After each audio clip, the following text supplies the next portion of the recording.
ఓం శ్రీ మాత్రే నమః. ఛానల్లోకి స్వాగతమండి. ఈ రోజు వీడియోలో కర్కాటక రాశి వారి గురించి తెలుసుకుందాం. ఏప్రిల్ 12వ తేదీ పౌర్ణమి, హనుమాన్ జయంతి. ఈ రాశివారు ఏప్రిల్ 12 లోపు కాస్త మీరు జాగ్రత్తగా ఉండాలి. ఎందుకంటే ఈ నెలలో ఒక దేవుడు మీ ఇంటికి రాబోతున్నారు. ఆ దేవుడు మీ ఇంటికి వచ్చి ఏదో సంకేతాన్ని ఇవ్వబోతున్నాడు. అయితే పౌర్ణమిలోపు ఈ రాశివారు ఎటువంటి జాగ్రత్తలు తీసుకోవాలి?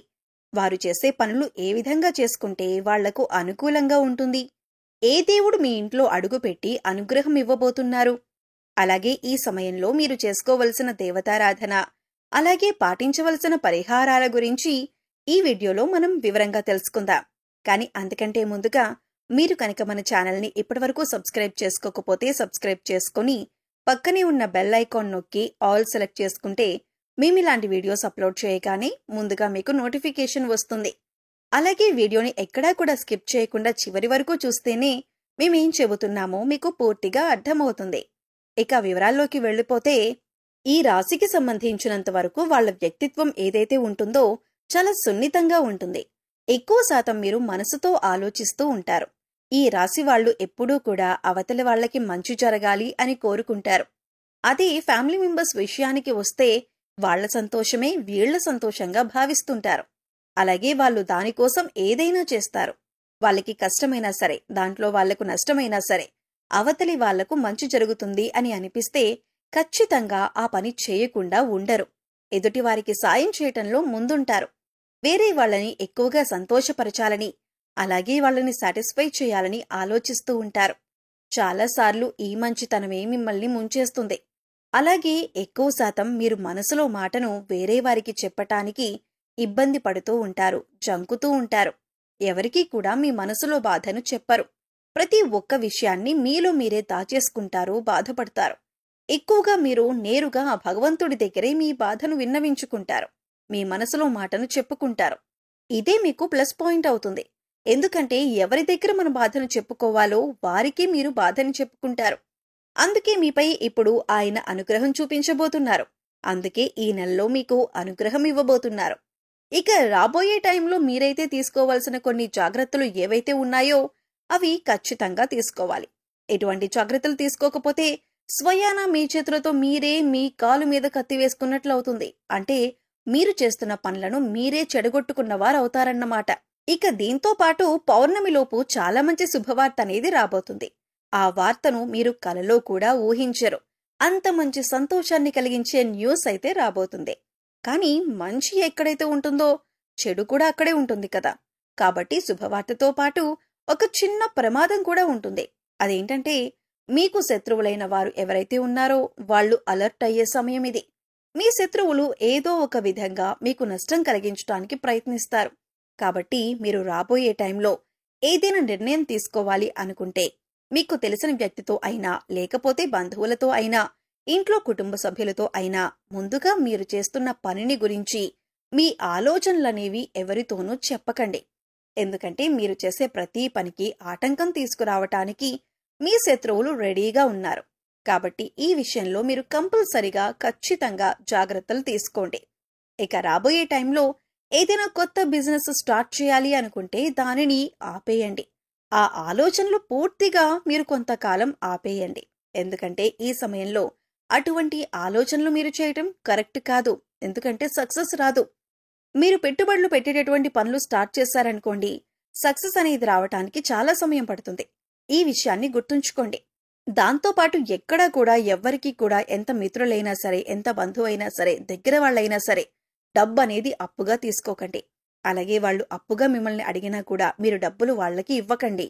ఎందుకంటే ఈ సమయంలో మీరు చేయబోదులుగా డబ్బులిచ్చినా, అలాగే మీరు డబ్బులు తీసుకున్నా అది మీకు అస్సలు కలిసి రాదు. కాబట్టి ఈ సమయంలో మీరు ధనానికి సంబంధించిన లావాదేవీలలో పడకుండా ఉండటం మంచిదే. ఇక దాంతోపాటు కేవలం డబ్బు విషయంలోనే కాకుండా నోటికి సంబంధించిన విషయంలో కూడా జాగ్రత్తగా ఉండాలి. ఎవరితో అయినా మీరు మాట్లాడేటప్పుడు కొంచెం ఆలోచించి మాట్లాడండి. ముందుగా ప్రశాంతంగా మాట్లాడండి. ఆవేశపడుతూ కోపాన్ని ప్రదర్శిస్తూ మీరు మాట్లాడారంటే చాలా సమస్యల్లో పడే అవకాశం ఉంది. భవిష్యత్తులో చాలా సమస్యలకు దారితీస్తుంది. అలాగే ఎక్కడన్నా గొడవలు జరుగుతున్నా అది మీ ఫ్రెండ్స్ మధ్యలో కావచ్చు, మీ బంధువుల మధ్యన కావచ్చు, ఇంట్లో కావచ్చు, ఎటువంటి గొడవల్లో అయినా మీరు కలుగ చేసుకోకుండా ఉంటేనే మంచిదే. ఎంత తక్కువగా మీరు ఇన్వాల్వ్ అయితే అంత మంచిదే. ఒక్కవేళ తప్పించుకోలేని పరిస్థితి అయితే మీరు ఉండండి, గొడవలు చూడండి, వినండి, కానీ మీ సలహాలు మాత్రం ఇవ్వకండి. ఇక మీకు రాబోతున్న అతిపెద్ద శుభవార్త ఏదైతే ఉందో, మీరు ఇప్పటిదాకా అనుకున్న పనులు మొదలుపెట్టి ఆగిపోయిన పనులన్నీ కూడా పూర్తవుతాయి. మీరు ఏదైనా కొనాలి అనుకున్నా, మీరు ఏదైనా తీర్చాలి అనుకున్నా, మీకు ఏదైనా కావాలి అనుకున్నా అన్నీ కూడా ఈ సమయంలో తీరే అవకాశం కనిపిస్తుంది. ఒకవేళ కుటుంబ సమస్యలు, బంధువుల్లో సమస్యలు, కోర్టుకి సంబంధించిన సమస్యలు, ఇలాంటివన్నీ సమస్యలు తగ్గుముఖం పడతాయి.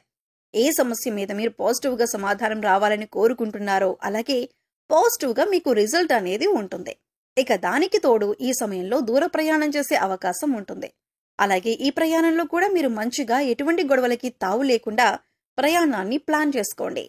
ఎక్కువ శాతం మీ మైండ్ ని ప్రశాంతంగా ఉంచుకోండి. మీ కులదైవం కావచ్చు, మీకు ఇష్టమైన దైవం కావచ్చు, ఎవరో ఒకరి మంత్రాన్ని స్మరిస్తూ ఉండండి. ఈ నెలంతా కూడా మీకు వీలైతే తప్పకుండా ప్రతినిత్యం దేవాలయానికి వెళ్ళండి. మీ పేరు ఏదైతే ఉందో ఆ పేరు సంబంధించిన దైవాన్ని దేవాలయానికి వెళ్లి దైవ దర్శనం చేసుకోండి. లేదు కుదరలేదు అన్న పక్షంలో కనీసం ఆ దైవం పేరునైనా స్మరిస్తూ ఉండండి. మీకంతా మంచి జరుగుతుంది. ఇక దీంతో పాటు మీ హెల్త్ విషయంలో కూడా జాగ్రత్తలు తీసుకోవాలి. ఎందుకంటే ఈ టైంలో మీకు జలుబు, దగ్గు, ఒంటికి సంబంధించిన ఆరోగ్య సమస్యలు వచ్చే అవకాశం ఉంది. దాంతోపాటు నడుముకి సంబంధించిన అలాగే నడుము కింద భాగంలో నొప్పి కానీ ఇంకేదైనా ప్రాబ్లం కానీ ఉండొచ్చు. ఎక్కువగా టెన్షన్ పడాల్సిన అవసరం లేదు. కాస్త శ్రద్ధ వహించండి.